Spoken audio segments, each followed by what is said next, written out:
Hello guys! For today's mini vlog ay maaga nga kami nag-intindi ni Jerome kasi papunta kaming Puerto Galera para i-celebrate yung birthday ko. And bago kami sumakay ng van papuntang Puerto ay kumain muna kami sa McDo ng chicken a la king kasi na-miss namin, and nag-take out kami sa Jollibee para kainin namin sa van pag lunch namin kasi nga hindi namin sure kung ano oras kami dadating, and nakakatuwa kasi 122 pesos pa lang ang pamasahe papuntang Puerto, Calapan to Puerto. And ayan, after 1.5 hours dumating na kami dito sa Puerto. Ang ganda talaga ditong waterfalls na to, and ang nakakatuwa talaga dito sa Puerto ay yung makikita mo yung mga magagandang tanawin, kaya talaga namang babalik-balikan mo dito. Thank you nga pala sa nasakyan namin ng van, si kuya, na sobrang bait, hinanapan pa kami ng sakayan papunta dun sa aming hotel na pag-check-in. Nakakatuwa sumakay dito sa Toktok kasi napaka-comfortable niya, o diba? Ganito nga pala yung mga sasakyan na din dito, and 200 pesos lamang siya, 20 minutes from bayan ng Puerto, and nandito na kami sa AV Suite. Pagbaba namin, amazed na kami kasi ang ganda ng surroundings, ang ganda ng tanawin na makikita mo, and medyo mapagod lang pag-akyat pero worth it naman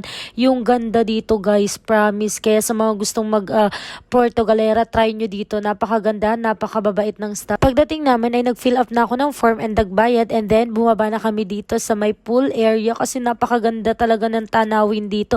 Kaya kayo, wag na kayong manghinayang mag-travel kung ikakasaya nyo naman. Thank you for watching.